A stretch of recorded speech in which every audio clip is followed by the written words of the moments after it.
From the Alex Trebek stage at Sony Picture Studios, this is Inside Jeopardy! Scott Riccardi, our 16-game champion, our engineer from Somerville. I have to ask, how's the summer going for you? Has to be one of the best summers I've ever had. Not a lot to compare it to. I can't imagine that you were actually able to keep the secret. I know when we talked, when you left the studio back in May, you said, I'm going to keep this secret. Only my friend Jason, who's here, knows this has happened. What's that been like as your game after game victories continued? It's been really fun to watch it kind of slowly dawn on people, because there was definitely like sort of a shift about halfway through the run where every night everyone who came to watch was really stressed out all game. They were like, hey, could you maybe get a runaway or two so we don't have to be so worried? And there were a lot of just real nail-biter games all through the first half of the run for sure. And at a certain point, I think things shifted where people got more confident, and it's almost a thing where you kind of start to worry because people start to assume you're going to win, which is a little too much to put on someone's shoulders, and it's kind of a double-edged sword. But it's been really interesting to see people, like, early on, they kind of see you, and they're worried that you might not have won at all. Yes. And they try to kind of hedge their bets with how they try to congratulate you. And they're like, well, if it didn't work out, that's fine. And then once a few wins start to come in, you just kind of get this feeling where it really just dawns on people in a different way, Yeah. Well, I want to paint a picture for people because obviously we often talk about Jeopardy airtime versus Jeopardy production time. So you first came out to Los Angeles. Your first tape day was May 1st. It was a Thursday. You brought all your family and you just played those last two games of the day. Obviously, we tape 5 shows in a day and you played in the last 2 games. So your family was here. They know you're a 2-game champion. And, you had to be feeling pretty good at that point heading back to New Jersey. Oh, definitely. I'm sure, I'm sure if it hadn't gone well, they would have felt excited just to have gone. But yeah, I was glad I got to really give them something to look forward to for the next several months, just not knowing what would happen. It was tough to not tell anybody. And even especially, with my roommates, I feel like they had a sort of sense of how things went, just in the sense of when is he going to get back? Where I like to think that every night I didn't return, from the airport, they got a little more optimistic, or they maybe thought that I was trying to conceal my movements, Yeah. So you're a 2-game champion. You leave, you head home on that Friday, but not for very long because you were back taping on May 6th, a Tuesday, just a few short days later. And oftentimes we tape 2 consecutive days. So, multi-game champions like yourself have to play in 10 consecutive shows. But oh no, we're wrapping up the season. So we're actually going to tape 3 consecutive days. And as it turned out, you then had to play in 15 straight games. That's a lot of Jeopardy. Yeah, I think it's just the most exhausted I've ever felt physically and mentally. It was a thing where the momentum kind of really kept me going through the games. And then as soon as I got back to the hotel room every time, there was just nothing left. Yeah, it gives you an appreciation for Ken Jennings ever going on a run where he actually competed in 75 straight games, right? Oh, yeah. Whenever someone would be like, so, are you coming for Ken Jennings's record? I don't tell them anything specific, but I do try to make sure that they're aware of just what 74 wins looks like and how unbelievable it is that anyone ever did that and could possibly do that again. Well, I think one thing that has been consistent throughout your run is that people really enjoy watching you. They're rooting for you. I think so many people, although they were happy for Jonathan, were really disappointed to see you lose last Friday because, of course, they were thinking, this is it. He's going to win through the season. He's going to come back as the champion as we start season 42. You had won so many games at that point. Did that final game come at all as a shock to you? Yeah, the pacing of that final game was really interesting. I remember feeling obviously very good in the Jeopardy round opened up a lead pretty early, and he was making a lot of incorrect guesses, I think just due to nerves. Yeah. And it was almost kind of, I feel like a lot of games in the past, my Jeopardy round would be a little bit weaker than the rest of them. And then things would kind of pick up with the buzzer, especially in the double Jeopardy round. In this case, I guess I should have known maybe it was a bad sign that the Jeopardy round was going well. There were signs of things to come. And I just remember I'm kind of kicking myself for not going straight to that Greek category because I think it's a pretty strong one for me. But I guess literature had been treating me very well for the entire run. So I think I just kept going back to that one. I might have even after like in the top row clues, I think I was still going back to that literature category. And then he hit those daily doubles. It felt like it was kind of a 1-2 punch. And then there was just a feeling of, oh, wait a minute. This game is still very much in play. I don't know how many bottom row clues I can rack up to possibly still put this out of reach. And I remember vividly really kicking myself for not knowing the name of the Pharrell Lego biopic. Piece by piece.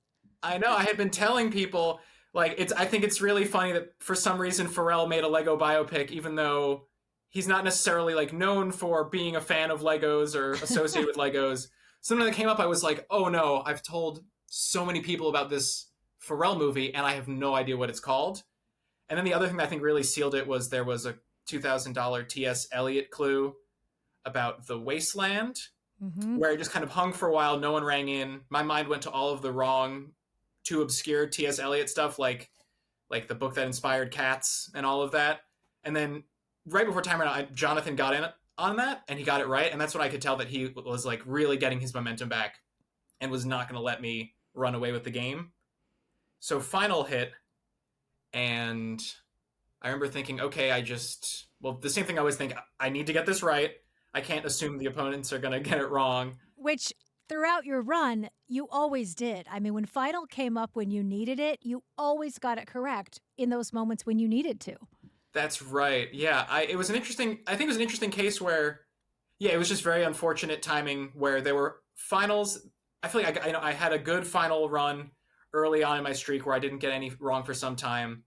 And then it felt like a lot of the ones that I did end up getting wrong, they were pretty tricky, they were ones that, or when I would get them wrong, my opponents, when I get them wrong, my opponents would also get them wrong as well. So at least felt like, okay, like maybe it's okay that I didn't get that right. I feel, some sense of consolation. But this one in particular, I saw the category and I thought that's really broad. That's concerning. Yes, 20th century names. 20th century names. What's in a name? 20th century. It's a lot. It's 100 years. There's a lot of names. It's one of those, obviously when you see the category, you try to sort of preload some possible answers during the wagering and like the commercial break. But that one is just so broad. There's so many possible names it could be. And really, there was kind of a fateful thing that happened where before I even flew out for the show, I had kind of reminded myself, okay, there's a few obvious clues that I'm always getting wrong when they appear, in like past games in the final or just as clues. And I noticed I'm always missing things like I'm always missing the Tower of London and I'm always missing Citizen Kane, even though those are really big things that are kind of in the canon. And I remember during a much earlier game, I thought to myself, what were those two things I always forget? And I remembered Tower of London and Citizen Kane just completely escaped me. I forgot that was something I needed to kind of remind myself to have on my mind. And for this particular clue, because Citizen Kane was based on the life of William Randolph Hearst, if I had just queued up in my mind Citizen Kane, in time for that, I think maybe I would have gotten there. Let's remind everyone of the clue. According to one obituary, in 1935, he owned 13 magazines, 8 radio stations, 2 movie companies, and $56 million in real estate. So what went through your mind, as you're reading that clue and trying to come up with the correct response? Yeah, so I think an unfortunate thing happened there where generally when there's there were a lot of things to choose from in terms of what was really the most important factor. Yeah, what are the pins in that clue? Yeah. Yeah, and you got to figure out which one. Usually, like when they give you that much, everything's in there for a reason, first of all. And unfortunately, I'd been reading more recently about Howard Hughes, and I think my entire Jeopardy prep, I had either like completely skipped over William Randolph Hearst, or I confused him with some other 3 named Williams out there in history because, it's just like, it's one of those names that just sometimes can wash over you, unfortunately. And I remember thinking I was really onto something because I saw the movie studio part of that clue, and it really jumped out at me that I had just been reading about Howard Hughes and how later in life, I think it might have just been maybe one movie studio, but he got really into movies as something he did like once he really got his fortune. So I latched onto that way too hard, wrote Howard Hughes very confidently. Quickly. I mean, you wrote it so quickly. And of course, I can see as everyone is writing the responses. And when I see the H, I'm like, he's got it. He ends the season as a champion. And then the other letters where I was like, oh. And then I thought, because you are a very reflective champion, I thought you might change it. You write something quickly, then you think about it. Maybe he's going to cross it out and change it. Meanwhile, we've seen Jonathan has wrote Hearst, and it was a long 30 seconds. Let me say that, Scott. Oh, I'm sure. Yeah. That clue, I think I was just so confident that I didn't give it the amount of reflection that I should have.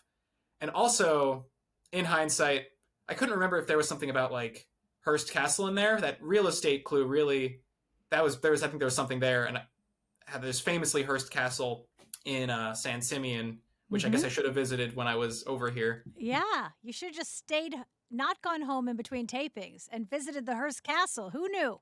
Yeah, well, the problem is I didn't go home between tapings, but what I did do was go to Disneyland and Six Flags. I'm not going to question that. Those are also really great choices. Thanks, yeah. And you love roller coasters, so... I do. Did you ride all the roller coasters at Six Flags? Even I rode them all, yep. Wow, okay. And you didn't get stuck on any, because we know you had told us in previous interviews during the run that you had a couple of roller coaster mishaps. That's true. A lot of people have been telling me about how it feels like every 2 or 3 games I just have a new like mishap or bad thing that happened to me for my anecdote, and there's a concern that like before this nothing good was happening to me, which I can assure people is not true, but I've just got a lot of I guess I've been stuck a lot of places, and that really stood out to me as a good thing to tell a story about. Yeah, I don't know if you saw it, but people online were discussing how so many of your stories were about high school. And, then Matea Roach actually came to your defense, and they said, look, as a 20-something-year-old Jeopardy champion, you have had less than a decade of adult life, and there are only so many things you can talk about. Wow, I didn't realize that happened. Oh, yeah, I have so much respect for Matea as a player. It's so cool to hear that from them. But I totally agree with I totally agree with that, where, especially because, for me, I'm 26, so kind of disproportionately I've been out of college for not that long, and it's kind of an extra special case for me where I turned 21 on what I call like COVID Eve. Yes, and that's what else Matea said. So many people in their mid-20s, so much of their adult life was COVID. Exactly. There's just kind of a void there where no new stories are really happening. I guess there were COVID stories, but you figure people aren't watching Jeopardy to hear about. No. People don't want to hear that. No. All right, well, let's talk about some of your other stories. I have to know, what's the update on the marimba? Has it been purchased? Is it causing your top Florida collapse? What is the update? So at this point, it's really just more of a logistics thing where we're hoping, I'm hoping to, be able to get a little bit more room for it or figure out a better space situation than I currently have now. My friends and roommates did take my dig at their floor very personally, though. They said, hey, like, this floor can hold up a marimba. Like, it's fine. And yeah, actually, I didn't realize this kind of thing happens, but I guess it does, where as soon as the marimba was mentioned by Ken on the show, like I had a marimba company just reach out to me and be like, hey, yeah, you're thinking of anybody, we're right here. Yeah. Just so you know. That happens. They also know you've earned nearly $500,000. So, they know that you could be in the market. Yeah, I know people were like, oh, do they offer you a discount? And I was like, I doubt it. I don't think they know I don't need one, apparently. All right, how about the baking? Has there been any new creations happening? Are you continuing to do the baking? We want to know. Yeah, so I'm actually doing something really extra for my 16th win. Because I remember after coming back, I tried to remember, like, which shows did I even mention? I was trying to place when I mentioned each anecdote. Yeah. because there were so many of them, it kind of was hard to really piece them together. And I was like, I think I mentioned desserts in some of those. It could be fun to just make the desserts as they come out on the show and then just have like a kind of like look under your seats Oprah situation. The cheesecake with the carrot cake? That's exactly right. For the 16th show, the cheesecake inside of the carrot cake made an appearance. I had to do a mad dash to get it done in time. I left the cheesecake out overnight by mistake and had to redo it. So in a way, it was, I kind of had to, I smuggled the cake into the watch party, and then in that cake, which was smuggled into the watch party, I smuggled a cheesecake. So it's a double Trojan horse carrot cake situation. I love this. Do your friends know how lucky they are? I've never heard of any viewing party in the history of Jeopardy champions where the champion is bringing the dessert and they're baking it. You know, I think they they always have a lot of really nice things to say about it. I just thought it would be fun to make it like a weird 4-dimensional experience. I was worried that I might not remember which game had the dessert in it, and that I would sort of walk in the background, find out I'm telling a story not about the dessert, and have to really awkwardly backpedal out with a whole carrot cake. But luckily that didn't happen. Yeah, well, we probably would have given you, if you didn't remember, you could have reached out to us. We would have confirmed for you, but I love that your memory was perfect. And now a quick word from our sponsor. If you've shopped online, chances are you've bought from a business powered by Shopify. You know that purple Shop Pay button you see at checkout? The one that makes buying so incredibly easy? That's Shopify. And there's a reason so many businesses sell with it. Because Shopify makes it incredibly easy to start and run your business.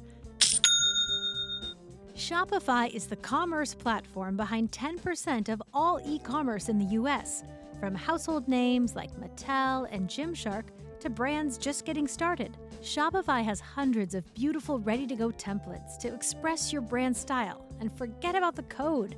Spread your brand's word with built-in marketing and email tools to find and keep new customers.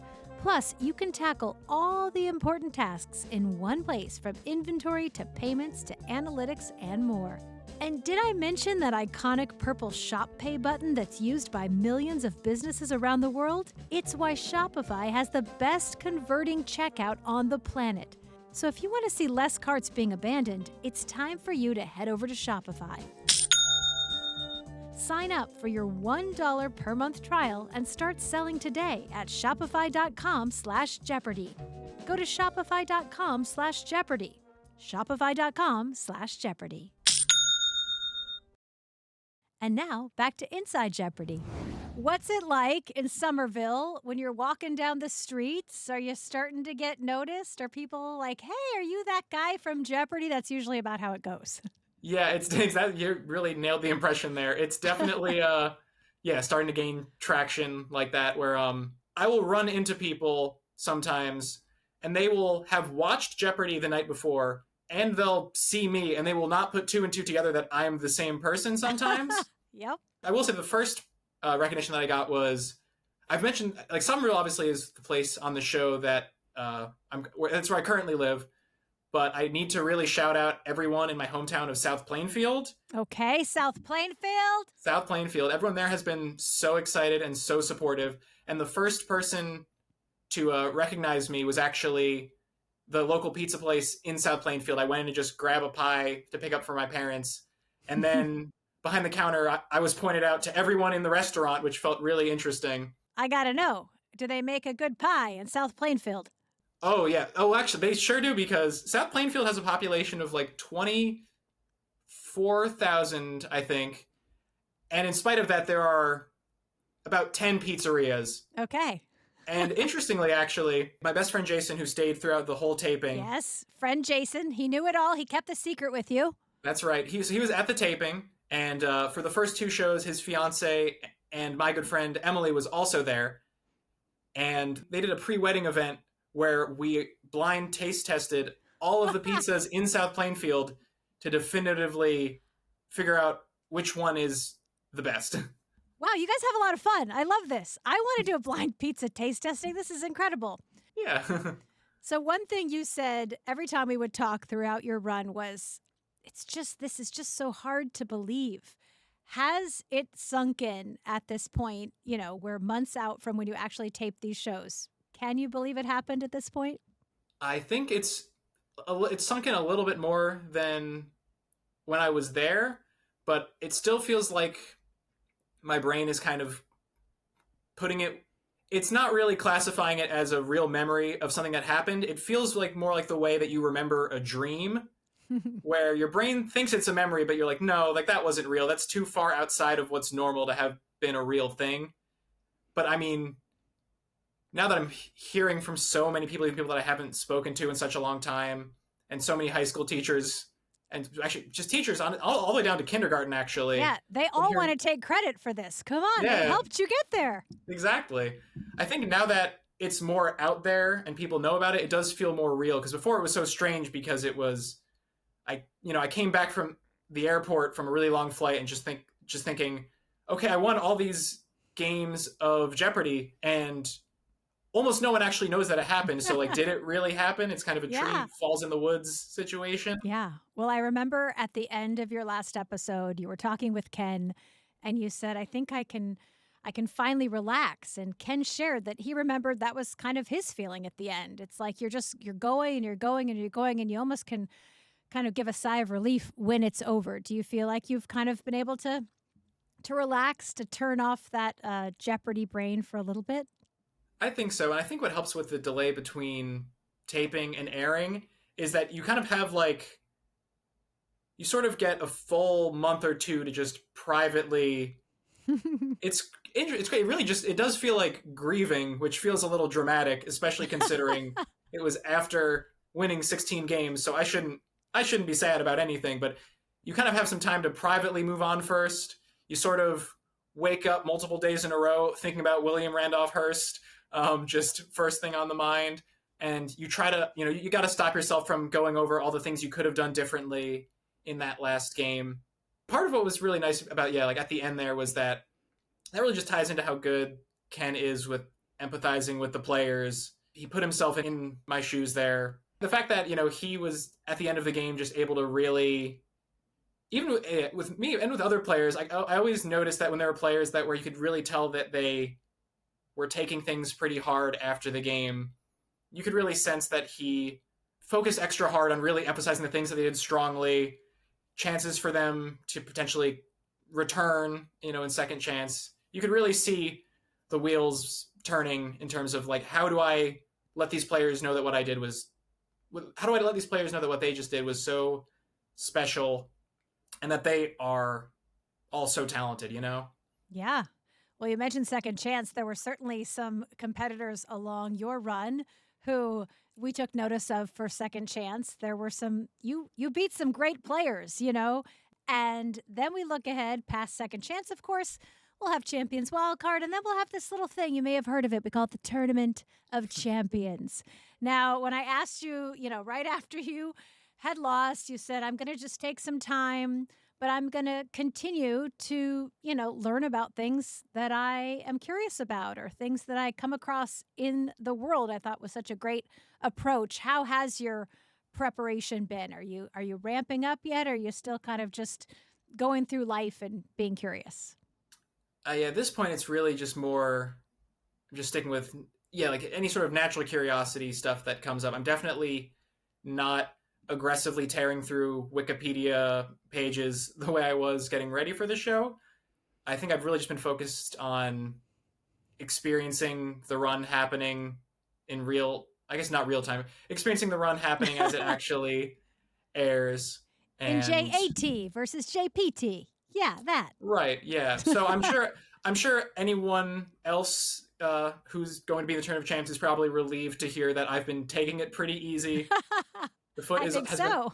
The foot has been off the gas pedal, and I'm just as worried about all the people who could come up through second chance and Champions Wildcard as the other champions on some, because there are a lot of players where just looking back on some of these games, I wonder how I even won some of those games, because everyone there's just, I guess everyone there's so good. I guess really part of what comes down to the buzzer is so tricky, and most people have one game to figure it out. Most people don't get the privilege of after 7 games being like, wait, I think I understand the buzzer. That's great. Normally it's tough. You're just thrown into it, and it's really hard. Yeah. And even in your first game, you were not in the lead heading into final. You needed final, and you needed for Jason Singer to miss final. Yellow Jackets, you come up with it, and that's how your run began. And as we look back, there are so many champions, just like Ken Jennings, who in that first game, before they go on a long run, they needed to get final. It was not a lock for them. And then it really sets the story into motion. But I do want to just point out some of your incredible stats throughout your run. First of all, you're on the Leaderboard of Legends. I remember asking you, do you even know what that is? And you were like, well, I kind of looked it up and thought maybe I'm not going to get there. But you did get there. You're obviously there for 2 categories. You are tied for 10th with Ryan Long for most consecutive games won. And then, of course, you're in 8th place for total earnings in regular season play.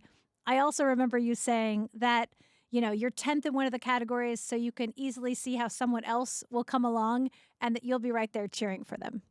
Yeah, absolutely. If whoever gets on that leaderboard just stayed there forever, then there wouldn't be that much excitement for any new players, getting their chance at it. Part of why the last few games for me were so exciting was, just the fact that I wasn't on there at all. And then with that really big $40,000 game that I had, I went from not on it to 8th.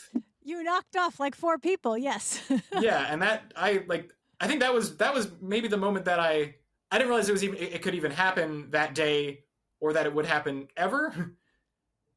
And it's it's the really type of thing. And the people on there, their names where I just think these are such amazing players. I couldn't possibly rise to that level. Like, there's just no way. Yeah, you were knocking off champions like David Madden and Julia Collins and, big champions. All right, let's take a look at some of your season high stats. So first off, correct responses, 39 in a single game. That's the highest we saw all season, a record that hasn't been reached since Amy Schneider. So that's just kind of setting it up, how good you really are. Corey at 36,000, first in that category as well. Then we've got your double Jeopardy score, $40,000, another first. Your final score, so that's $50,400. You're tied with yourself in second place, only surpassed just so slightly by Will Yancey. So another great stat there. And then you just look at you throughout. You're just really consistent. Correct responses, your average is 27. I want to bring up in the game you lost, in that final game, you had 31 correct responses. So I think even in that game, you were playing great, and it's Jeopardy. It came down to those daily doubles, and you didn't get them, and so you didn't have the runaway. But as you hear me say these stats and you think about, the mark that you've left on Jeopardy history, how does that feel?